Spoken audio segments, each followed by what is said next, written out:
اور یاد رکھنا تمہارا جو بھی عمل ہے، جو بھی عمل، وہ ایک ایک عمل کو لکھیں گے، ایک ایک عمل تمہارا لکھا جائے گا۔ کیوں؟ کیونکہ وہ انسانوں کی طرح نہیں ہے۔ وہ انسانوں کی طرح ایسے نہیں جیسے انسان تھک جاتا ہے۔ انسان ایک کام پر اگر لگ جائے تو وہ بور ہو جاتا ہے، تھک جاتا ہے، اس کا جسم، اس کا بدن اس کا ساتھ دینا کم کر دیتا ہے۔ ہاں، یہ آنکھ، یہ عقل، یہ ہاتھ، یہ پیر، یہ تھک جاتے ہیں، لیکن میرے رب کی قسم اللہ تعالیٰ کے فرشتے ایسے نہیں ہیں۔ یہ اللہ تعالیٰ کے جو فرشتے ہیں یہ کبھی نہیں تھکتے، یہ کبھی نہیں تھکتے۔ یہ اللہ کا حکم پورا کرتے ہیں، یہ اپنے آپ کام نہیں کرتے، یہ اللہ کی مرضی سے کرتے ہیں۔ جو اللہ ان کو حکم دے گا یہ وہی کریں گے۔ یہ اللہ کے محتاج ہیں، یہ ہماری طرح نہیں کریں گے۔ ہم کیا کرتے ہیں؟ ہمارا اعمال ایسے ہیں کہ ہم اللہ کو مانتے ہیں اور اللہ کے حکم بھی توڑ دیتے ہیں، اللہ کے قریب ہوتے ہیں، اللہ سے دور بھی ہو جاتے ہیں۔ آج یہ ہمارا اعمال ہے۔ میرے بھائیوں، میرے رب کی قسم اللہ کے فرشتے ایسے نہیں ہیں۔ اللہ کے فرشتے ایسے ہیں، وہ اپنا کام کیسا کرتے ہیں؟ سنو سنو، رات ہو یا دن ہو، وہ تمہارا اعمال سے غافل نہیں ہوئیں گے۔ تمہارا ایک بھی عمل ان سے نہیں چھوٹے گا۔ تم نے دن میں کیا کیا، رات میں کیا کیا، لوگوں کے ساتھ کیا کیا، لوگوں کے بعد کیا کیا، تنہائی میں کیا کیا، لوگوں کے بیچ میں کیا کیا، ایک ایک عمل تمہارا ان کے پاس محفوظ ہوگا، لکھا ہوا ہوگا۔ کل تم دیکھو گے قیامت کے دن تمہارے ساتھ ناانصافی نہیں کی جائے گی، کسی کے بھی ساتھ نہیں کی جائے گی۔ ایک بھی عمل ایسا نہ ہوگا کہ ہم نے نیک کیا ہو اور فرشتوں نے نہ لکھا ہو۔ ایک بھی عمل ایسا نہیں ہوگا کہ ہم نے برا کیا ہو اور فرشتوں نے نہ لکھا ہو، وہ ان کے رجسٹر میں نہ چڑھا ہوا ہو۔ آج ہم اپنی زندگیوں پر غور کریں، ہم کیسے کیسے اپنے اعمال بنا رہے ہیں، کیسے زندگی گزار رہے ہیں، کس طرح کے اپنا اعمال بنا کے آج ہم بیٹھے، ہم تھوڑا غور کریں۔ لیکن ہم نے بھلا دیا، ہم بھول گئے، ہم غافل ہو گئے، ہم جیسے خود ہیں ایسے دوسروں کو سمجھنے لگے۔ ہم نے سوچا کہ فرشتے بھی سوتے ہوں گے، فرشتے بھی تھکتے ہوں گے، لیکن میرے دوستو وہ فرشتے ایسے نہیں ہیں۔ وہ فرشتے انسانوں کی طرح نہیں ہیں۔ انسان کمزور ہے، فرشتے انسانوں سے زیادہ طاقتور ہیں۔ حالانکہ وہ بھی اللہ کے مخلوق ہیں، ہم بھی اللہ کے مخلوق ہیں، لیکن وہ اپنا کام بڑی ایمانداری سے کرتے ہیں، ہم ایمانداری سے نہیں کرتے۔ وہ اپنا کام پورا کرتے ہیں، اللہ کے حکم کی اطاعت کرتے ہیں، اللہ کی عبادت کرتے ہیں، اللہ کو ناراض نہیں کرتے، ان سے گناہ نہیں ہوتا، وہ گناہ نہیں کرتے۔ ہاں، لیکن ہم کیا کرتے ہیں؟ ہم سے گناہ بھی ہوتا ہے، پھر ہم توبہ بھی کرتے ہیں، کچھ ہوتا ہے توبہ بھی نہیں کرتے ہیں، کچھ ہوتے ہیں اللہ کے آگے گڑ گڑاتے ہیں، معافی مانگتے ہیں۔ میرے رب کی قسم ہمارے گناہوں کی شرمندگی، یہ ہمارے گناہوں کا کفارہ ہو جائے گی۔ ہم شرمندہ ہوا کر اپنے گناہوں پر، ہم اپنے گناہوں پر رویا کریں، اللہ سے معافی مانگ کریں۔ اگر ہم اللہ کی ہر ایک بات پر عمل کریں گے تو میرے رب کی قسم ہم کامیاب ہو جائیں گے۔ آپ کو خبر ہے جب ہم اللہ کے حکم پر عمل کریں گے تو ہمارا کیا درجہ ہوگا، کیا مقام ہوگا؟ خبر ہے آپ کو؟ آپ ذرا غور کریں کہ جب ایک بندہ قرآن پر عمل کرتا ہے، میں آپ کو ایک حدیث سناتا ہوں۔ حضرت معاذ جہنی رضی اللہ تعالیٰ عنہ سے روایت ہے کہ رسول اللہ صلی اللہ علیہ وسلم نے ارشاد فرمایا، جو شخص قرآن شریف پڑھے اور اس پر عمل کرے۔ تھوڑا غور کرو کہ آج ہم جب عمل کریں گے اپنی ایمانی زندگی میں قرآن شریف پر، تو اس کا بدلہ کیا ہوگا؟ اس کا بدلہ کیا ہوگا؟ رسول اللہ صلی اللہ علیہ وسلم نے ارشاد فرمایا، جو شخص قرآن شریف پڑھے اور اس پر عمل کرے، اس کے والدین کو قیامت کے دن ایک تاج پہنایا جائے گا جس کی روشنی سورج کی روشنی سے بھی زیادہ ہوگی۔ کیا ہوگا؟ جس کی روشنی سورج کی روشنی سے بھی زیادہ ہوگی۔ پھر اگر وہ سورج تمہارے گھروں میں طلوع ہو، یعنی اگر وہ سورج، میں آپ کو سمجھاؤں کہ اگر یہ جو سورج نکلا ہے یہ پوری دنیا کو روشن کرتا ہے نا، کتنا اجالا دیتا ہے، اگر یہ آپ کے گھر میں نکلے تو آپ کے گھر میں کتنا اجالا ہوگا؟ آپ نے کبھی سوچا ہے؟ سوچا آپ نے کتنا اجالا ہوگا؟ تو آپ نے کیا فرمایا، اگر وہ سورج تمہارے گھروں میں طلوع ہو تو جتنی روشنی وہ پھیلائے گا اس تاج کی روشنی اس سے بھی زیادہ ہوگی جو والدین کو پہنائے جائیں گے۔ جو والدین کو تاج ملے گا تمہارے قرآن پر عمل کرنے سے، ہمارے قرآن پر عمل کرنے سے، اگر ہم قرآن پر عمل کریں گے تو ہمارے ماں باپ کو جو تاج پہنا جائے گا اس کی روشنی سورج کی روشنی سے بھی زیادہ ہوگی۔ آپ نے ایک بات اور غور کری، سورج کی روشنی کتنی ہوتی ہے؟ کتنی ہوتی ہے؟ بے شمار۔ یعنی جب والدین کے لیے یہ انعام ہے تو عمل کرنے والے کا انعام اس سے کہیں زیادہ ہوگا۔ سوچو تو صحیح، جب قرآن پر تمہارے عمل کرنے سے تمہارے والدین کو ایک تاج پہنایا جا رہا ہے جس کی روشنی اتنی زیادہ ہوگی کہ اگر تمہارے گھروں میں سورج طلوع ہو جائے اور اس کی روشنی کتنی زیادہ ہوگی، اس سے بھی زیادہ اس تاج کی روشنی ہوگی، تو تم سوچو کہ تمہارے عمل کرنے سے، قرآن پر عمل تمہارے کرنے سے تمہارے والدین کو ایسا تاج پہنایا جائے گا تو تمہیں کیا ملے گا؟ تمہارا کیا مقام ہوگا؟ کیا درجہ ہوگا تمہارا؟ کبھی تم نے سوچا ہے؟ نہیں سوچا ہے۔ آج ہم غافل ہیں، آج ہم عمل سے دور ہیں، آج ہم زندگی پر غور نہیں کر رہے ہیں۔ میرے بھائیو، اللہ کی قسم، اللہ کی قسم، اس زندگی سے ہمیں جانا ہے، جانا ہے، جانا ہے۔ یہ جو باتیں ہیں سامنے پیش آنی ہیں۔ تم دیکھو گے کہ کتنے لوگ ایسے ہوئیں گے جنہوں نے قرآن پر عمل کیا، جنہوں نے اللہ کو راضی کیا، جنہوں نے اپنی زندگی ایمان والی گزاری، تو تم اپنی آنکھوں سے دیکھو گے کہ نہ جانے کتنے لوگ ہوئیں گے کہ ان کے والدین کو اور ان کو انعام دیا جا رہا ہوگا، وہ فخر کر رہے ہوں گے، وہ خوش ہو رہے ہوں گے۔ لیکن اگر ہم ایسی غفلت میں رہے، ایسی دھوکے میں رہے، تو ہم دیکھیں گے کہ ہم افسوس کے سوا، غم کے سوا، رنج کے سوا کچھ بھی نہ ہوگا، کچھ بھی حاصل نہ ہوگا۔ پھر ہم کہیں گے کاش ہم بھی عمل کر لیتے، کاش ہم بھی قرآن پر عمل کر لیتے، ہم بھی نیک اعمال بنا لیتے۔ لیکن میرے دوستو، پھر پچھتاوا کام نہیں آئے گا، پھر پچھتاوا کام نہیں آئے گا۔ آج موقع ہے، آج زندگی موقع ہے، زندگی موقع دے رہی ہے کہ یہ اللہ کا ہم پر احسان ہے کہ ہم نے ان باتوں کو سنا ہے۔ نہ جانے کتنے لوگ ایسے ہیں جو بیچارے غافل ہیں ان باتوں سے، نہیں پتہ پڑ پا رہی ہے، اور ہم سنتے بھی تو عمل نہیں کرتے ہیں، میرے بھائیوں، اپنی زندگیوں پر ہم غور کریں، اللہ کی باتوں پر غور کریں، اللہ کے رسول کی باتوں پر غور کریں کہ ہمیں زندگی کیسے جینی ہے، ہمیں زندگی کیسے گزارنی ہے۔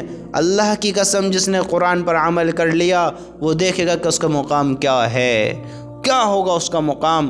تم دیکھو تو سی ہمارے نبی نے کیا فرمایا، جو شخص قرآن شریف پڑھے اور اس پر عمل کرے، اس کے والدین کو قیامت کے دن ایک تاج پہنایا جائے گا جس کی روشنی سورج کی روشنی سے بھی زیادہ ہوگی۔ پھر اگر وہ سورج تمہارے گھروں میں طلوع ہو تو جتنی روشنی وہ پھیلائے گا، تاج کی روشنی اس سے بھی زیادہ ہوگی۔ تو تمہارا اس شخص کے بارے میں کیا گمان ہے جو خود قرآن شریف پر عمل کرنے والا ہو؟ یعنی جب والدین کے لیے یہ انعام ہے تو عمل کرنے والے کا انعام اس سے کہیں زیادہ ہوگا نہ ہوگا؟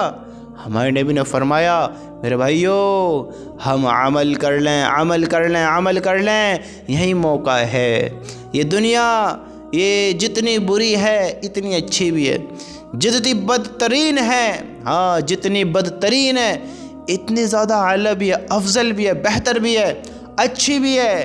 اللہ کی قسم، یہ زندگی نہ تو دوبارہ ملے گی، نہ یہ دنیا دوبارہ ملے گی۔ یہ دنیا بدترین اس لیے ہے کہ اگر اس میں ہم نے عمل نہیں کیے، اگر اس میں ہم نے اپنے ایمان کو نہیں بنایا، اگر اس میں ہم نے اللہ کو راضی نہیں کیا، اگر اس میں ہم نے اپنا اعمال نہیں بنائے، اگر ایسے ہی غافل ہو کر دوڑتے رہے دنیا کی رونق شونق کی طرف، دنیا کو حاصل کرنے کی طرف، دولتوں کی طرف، شہرتوں کی طرف، اگر دنیا کو اپنا بنانے کی طرف دوڑتے رہے تو میرے بھائیو، یہ دنیا ہلاکت ہے۔ پھر اس چیز سے، اس دنیا سے بدترین کچھ بھی نہ ہوگا کہ جو انسان اپنے ایمان کا سودا اس دنیا سے کر دے۔ یہ دنیا پھر بہتر نہیں ہے، لیکن یہ دنیا اچھی ہے، بہتر ہے، اعلیٰ ہے۔ یہ اس انسان کے لیے ہے جو اپنی زندگی پر غور کرتا ہو، جو اپنے ایمان کی فکر کرتا ہو، جو اپنے اللہ کو راضی کرنے کے بارے میں سوچتا ہو، جو قرآن پر عمل کرتا ہو، جس کو خبر ہو کہ یہ زندگی میری بس ایک ہی بار ملی ہے، دوبارہ نہیں ملے گی، یہ موقع میرے پاس بس ایک ہی بار ہے، دوبارہ نہیں ہوگا۔ آج میں اگر تیاری کروں گا تو کل جنت میری ہوگی، کل کامیابی میرے مقدر ہوگی، کل تاج میرے ماں باپ کو پہنائے جائیں گے آج زندگی پر عمل کرنے سے، کل کی کامیابی میرے مقدر ہوگی، مجھے ملے گی آج زندگی پر عمل کرنے سے، کل کی کامیابی جو بڑی کامیابی ہے جس میں انسان ہمیشہ ہمیشہ کی جنت میں چلا جائے گا، ہمیشہ ہمیشہ کی راحتوں کا مالک ہو جائے گا، ہمیشہ ہمیشہ کی زندگی کا مالک بن جائے گا، ہمیشہ ہمیشہ دکھ دردوں سے دور ہو جائے گا۔ اب اس کو کبھی موت نہیں آئے گی، وہ ایسی کامیابی پالے گا۔ وہ کب پائے گا؟ جب اس زندگی میں عمل کرے گا، جب اس زندگی میں عمل کرے گا۔ ہاں، یہ زندگی اتنی خوبصورت ہے، یہ دنیا اتنی خوبصورت ہے کہ اگر آج ہم اپنے اوپر غور و فکر کر لیں تو میرے بھائیو یہ دنیا بھی ہماری، کل آخرت بھی ہماری ہے۔ ہاں، یہ دنیا بھی ہماری ہے، کل آخرت بھی ہماری ہے۔ اس کو ایسے سمجھو، میں آپ کو ایک مثال دیتا ہوں۔ ایک راجا نے اپنے نوکروں سے کہا کہ تم جس کو چاہو، جو تمہیں پسند آئے وہ لے لو یہاں سے۔ محل میں مال ہے، خزانہ، سونا چاندی، مال و دولت، کیش، سب چیز ہے۔ اس نے اعلان کیا، میں یہ مثال دیتا ہوں، اس نے اعلان کیا کہ تمہیں جو چاہیے وہ لے لو، جو جس کو چاہیے وہ لے کر چلے جاؤ، وہ اسی کو ہو جائے گا۔ کسی نے پیسہ اٹھایا، کسی نے سونا اٹھایا، کسی نے چاندی اٹھائی، کسی نے ہیرے اٹھائے، کسی نے کچھ اٹھایا، کسی نے کچھ اٹھایا۔ لوگوں نے اپنی اپنی ضرورت کی چیزیں لے لیں۔ ارے تم سوچو تو صحیح، جس نے جو چیز اٹھائی وہ اس کی ہو گئی، لیکن ایک شخص نے سیدھا راجہ پہ ہاتھ رکھ دیا، راجہ کو اپنا بنا لیا۔ اب مجھے بتاؤ، جس کا راجہ ہو گیا اس کا سب کچھ ہو گیا، یہ زیادہ فائدے میں رہا یا جس نے مال بھرا، سونا بھرا، چاندی بھری، پیسے بھرے، ہیرے بھرے، یا اس کی بڑی بڑی نعمتیں لے کر چلا گیا، وہ زیادہ افضل فائدے میں رہا؟ جس نے راجہ کو اپنایا ہے وہ فائدے میں ہو گیا ہے، کیونکہ جس نے جو چیز اٹھائی وہ اس کی ہو گئی، لیکن اس نے جو راجہ کو لیا ہے اب وہ سب مال اس کا، وہ جگہ اس کی، اب راجہ اس کا، اب سب چیز اس کی ہو گئی، کیونکہ اس نے مالک کو اپنا لیا۔ ارے میرے بھائیو، اگر ہم دنیا کی طرف دوڑیں گے تو دنیا مل جائے گی، ہم جس چیز کو پانا چاہیں گے وہ چیز مل جائے گی۔ اگر گاڑی کے چکر میں اپنا ایمان ضائع کریں گے، گاڑی مل جائے گی۔ اگر ہم دولت اکٹھے کریں گے، دولت مل جائے گی۔ دنیا میں شہرت مانگیں گے، شہرت مل جائے گی۔ اگر ہم دنیا کو حاصل کریں گے، دنیا مل جائے گی۔ لیکن کل آخرت میں پھر کوئی حصہ نہ ہوگا، جب ہم اپنے ایمانوں کو سودا دنیا سے کر دیں گے، اپنا ایمان ضائع کر دیں گے۔ میرے رب کی قسم، اللہ کے رسول صلی اللہ علیہ وسلم نے ارشاد فرمایا، اے خطاب کے بیٹے، لوگوں میں یہ اعلان کر دو کہ جنت میں صرف ایمان والے جائیں گے، جنت میں صرف ایمان والے جائیں گے۔ اگر ہم اپنے ایمان کا سودا دنیا سے کر دیں تو جنت پھر ہمارے لیے نہیں ہے، جنت ایمان والوں کے لیے ہے۔ اگر ہم دنیا کی طرف نہ دوڑ کر، دنیا کی چیزوں کی طرف نہ دوڑ کر، دنیا کی نعمتوں کی طرف نہ دوڑ کر، دنیا کی رونق شونق کی طرف نہ دوڑ کر، دنیا کی خوبصورتی کی طرف نہ دوڑ کر، اگر ہم اپنے اللہ کو اپنا بنا لیں، اللہ کو راضی کر لیں، اللہ کے حکم پر چل لیں، اگر ہم اپنی زندگی میں اپنے اللہ کو مان کر زندگی بسر کر لیں تو میرے رب کی قسم، یہ دنیا کی دولت شہرت کچھ بھی نہیں ہے، دنیا کی کامیابی کچھ بھی نہیں ہے، یہ دنیا کچھ بھی نہیں ہے، دنیا کی چیزیں کچھ بھی نہیں ہیں۔ کل اللہ تعالیٰ اس دنیا سے بہتر ہمیں جنت دے گا، یہاں کی چیزوں سے بہتر وہاں کی نعمتیں ہوں گی، وہاں کی لذتیں ہوں گی۔ یہاں کی چیزیں یہ اتنی خوبصورت نہیں ہیں، یہ سب ختم ہو جانے والی ہیں، یہ دنیا ختم ہو جانے والی ہے، یہ ہماری زندگی ختم ہو جانے والی ہے۔ میرے بھائیو، یہاں کی زندگی سے بہتر وہاں کی زندگی ہے، یہاں کی دولتوں سے بہتر وہاں کی دولتیں ہیں، یہاں کے آرام سے بہتر وہاں کے آرام ہیں۔ یہ بھی کوئی آرام ہے کہ جن کے بعد پھر دکھ شروع ہو جائیں، پھر غم شروع ہو جائیں۔ ایک انسان ساری زندگی محنت کرتا ہے اپنی زندگی پر کامیاب ہونے کے لیے، 15-20 سال، نہ جانے کتنے سال گزر جاتے ہیں اس اپنے مقصد کو حاصل کرتے وہ ایک ڈگری حاصل کرتا ہے، وہ ایک پد حاصل کرتا ہے، وہ ایک مقام حاصل کرتا ہے، وہ ایک پوزیشن پر چڑھتا ہے، اس کا مقام دنیا میں اونچا ہوتا ہے۔ ایک بڑا وقت اس کا لگتا ہے کامیابی اس کو ملتی ہے، لیکن یہ کیسی کامیابی ہے، یہ کیسی خوشیاں ہیں، یہ کیسی راحتوں بھری زندگی ہے جس کے بعد درد ہو، جس کامیابی کے بعد ناکامی آ جائے، جس خوشی کے بعد غم آ جائے، ہاں جس بلندی کے بعد انسان ہمیشہ کے لیے زمین کے اندر سو جائے۔ یہ کیسی کامیابی ہے؟ ارے کامیابی تو وہ ہے کہ جس کے بعد موت نہیں ہے، ناکامی نہیں ہے، دکھ درد نہیں ہے، پریشانیاں نہیں ہیں، برے حال نہیں ہیں، بری زندگیاں نہیں ہیں۔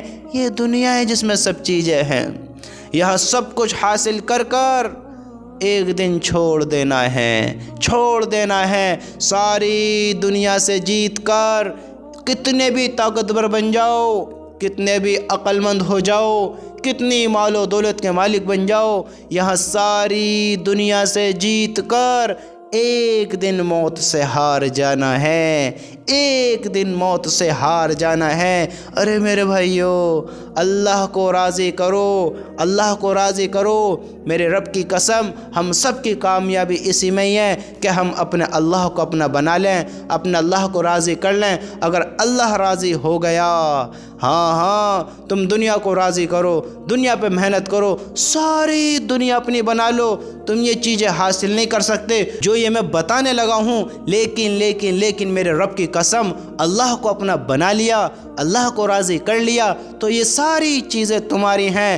کیا ہیں؟ اگر اللہ راضی ہو گیا تو دنیا تمہارے قدموں میں، قبر تمہارا عذاب ختم، قبر کا عذاب دور، قبر راحت کی جگہ ہو جائے گی۔ حساب کتاب کا دن، تمہارے لیے خوشی کا دن، تمہارے لیے فخر کا دن، تمہارے لیے کامیابی کا دن۔ تم مشک کے ٹلوں پر جو اللہ کو راضی کر جائیں گے، جن سے اللہ راضی ہو گیا، ہاں وہ کل کی ہلاکتوں سے بچ گیا، وہ جہنم کا عذاب سے بچ گیا، وہ کل اس خوفناک جگہ سے بچ گیا کہ جس میں اسے ناکامی مقدر ہونی ہے، ناکام ہونا ہے۔ ہاں کل سورج کی تپش قریب ہوگی، کوئی سایہ نہ ہوگا، انسان خوف زدہ ہوگا، ڈر رہا ہوگا، اپنے گناہوں کے پسینے میں ڈوبا ہوگا، لیکن جس نے اللہ کو راضی کیا وہ ان مصیبتوں سے بچ گیا، وہ راحتوں میں ہوگا، اس کو عرش کا سایہ نصیب ہوگا۔ دنیا اس کی ہے، ہاں دنیا اس کی ہے، آخرت اس کی ہے، آخرت میں اس کی مانی جائے گی، اس کو کامیاب کیا جائے گا، جنت اس کے مقدر ہوگی، جنت اس کو ملے گی۔ اللہ اس سے راضی ہو گیا، جہنموں سے بچ گیا، قبر کے عذاب سے بچ گیا، پل صراط سے بچ گیا، محشر کے دن سے بچ گیا، وہ بڑی ہلاکتوں سے بچ گیا جس نے اللہ کو راضی کر لیا، اللہ کو اپنا بنا لیا، اللہ کے حکم پر زندگی گزار گیا۔ میرے رب کی قسم، وہ انسان کامیاب ہو گیا۔ اگر ایسے ہی ہم غافل رہیں گے، ایسے ہی دھوکے میں رہیں گے، ایسے ہی زندگی بشر کرتے رہیں گے، دنیا کرتے رہیں گے، تو یاد رکھنا ایک چیز ہماری نوٹ ہو رہی ہے، ایک چیز ہماری لکھی جا رہی ہے، وہ اللہ کے فرشتے ہیں۔ جب ہم دنیا میں آئے، جب سے لے کر جب تک ہم اس دنیا کو نہ چھوڑ دیں، ہمارا اعمال لکھا جا رہا ہے۔ موت کا فرشتہ آئے گا، روح کو نکال کر لے جائے گا۔ کرامن کاتبین کاندھوں پر ہیں، لکھ رہے ہیں کیا کر رہے ہو، منکر نکیر انتظار کر رہے ہیں قبر میں۔ تم ایسے نہیں ہو کہ آزاد ہو جاؤ، کیسے زندگی گزارو، تمہارا مالک دیکھ رہا ہے، اس کے فرشتے۔ جیسے ایک سیکیورٹی ہوتی ہے، میں نے سیکیورٹی کا پہلے بھی ذکر کیا تھا کہ اللہ کی سیکیورٹی کا مطلب یہ ہے کہ جو اللہ کے فرشتے وہ ہماری سیکیورٹی کی طرح ہمارے ساتھ رہتے ہیں، کہ وہ ہماری سیکیورٹی ہیں، سمجھتے ہو؟ وہ ہمیں دیکھ رہے ہیں، ہمارے ساتھ ہیں، ہم ان سے چھپ نہیں سکتے، کہیں بھی چلے جاؤ چھپ نہیں سکتے۔ جیسے سیکیورٹی آگے پیچھے رہتی ہے، فرشتے ساتھ ہیں، کرامن کاتبین کندھوں پر ہیں، موت کا فرشتہ تم سے دور نہیں ہے، دور نہیں ہے میرے بھائیو۔ سوچ لو آج موقع ہے کل نہ ہوگا، آج زندگی ہے کل نہ ہوگی، یہ عقل آج کام کر رہی ہے، میرے رب کی قسم یہ ہمیشہ ایسا کام نہیں کرے گی، ایک دن یہ عقل اپنا سنتولن کھو دے گی، یہ تمہارے کنٹرول میں نہ ہوگی، تم سوچو گے سوچ نہیں پاؤ گے، تم باتوں کو بھولنا شروع کر دو گے، یہ عقل کمزور ہو جائے گی۔ ہاں میرے رب کی قسم آج موقع ہے میرے بھائی، توبہ کر لے، آج اللہ کی طرف پہچان لے اپنے رب کو، اگر غافل ہوگا دھوکے میں آئے گا میرے بھائیو، ہلاکت بہت بڑی ہے، بہت بڑی ہلاکت ہے، یہ آج ہی موقع ہے تیرے پاس، تو سوچ تو صحیح، اگر آج ہم نے عمل کر لیے تو یہ کہاں مانے، یہ کہاں مانے، زندگی گزرتی رہے گی جیسے پیچھے کی گزر گئی، ہم کچھ بھی نہیں کر پائے، آج بھی دھوکے میں رہیں گے، آج بھی غفلت میں رہیں گے، کچھ نہیں کر پائیں گے، یاد رکھنا کچھ بھی نہیں کر پائیں گے۔ آج موقع ہے، اگر آج اللہ کو راضی کر لیا میرے رب کی قسم، زندگی بدل جائے گی، زندگی بدل جائے گی، یہ زندگی بس ایک ہی بار کا موقع ہے، بس ایک ہی بار کا موقع ہے۔ میرے بھائیو سوچو تو صحیح، سوچو تو صحیح، آج ہم کیا کر رہے ہیں، کس چیز کے پیچھے دوڑ رہے ہیں، کیا حاصل کرنا چاہتے ہیں، کس کو اپنا بنانا چاہتے ہیں؟ بھلا ہے کوئی ایسی چیز جو دنیا میں تمہارے ساتھ ہمیشہ رہے، تمہارا ساتھ دے، تمہارا ساتھ ہمیشہ دے، تمہارے ساتھ اپنے آپ کو کبھی جدا نہ ہونے دے؟ ہے کوئی ایسی چیز بتاؤ جو تمہیں کامیاب کرا دے؟ اللہ کو ناراض کر کر، دنیا کو حاصل کر کر انسان کامیاب ہو سکتا ہے؟ ہم نے اتنی زندگی گزار دی، ہم آج تک دنیا میں کچھ حاصل نہیں کر پائے، ہمارے باپ دادا آئے چلے گئے، کیا حاصل کر پائے؟ اگر ہم بھی ایسے ہی چلے گئے، ارے میرے بھائی فرعون، قارون، نمرود، شداد، ان کے پاس بہت مال و دولت تھی، دنیا بہت تھی، ناکام ہو گئے، زندگی میں دین نہیں تھا۔ اگر ہم بھی ایسی زندگی گزاریں گے، ایسے گزاریں گے تو میرے بھائی بہت ہلاکت کی پھر گھڑی دیکھنی پڑ سکتی ہے، بڑی ہلاکت اور گھڑی دیکھنی پڑ سکتی ہے۔ اللہ ہم سب کی حفاظت فرمائے۔ آج میرے بھائی موقع ہے، آج توبہ کر لے، آج اپنے اللہ کی طرف، آج اپنے اللہ کی طرف۔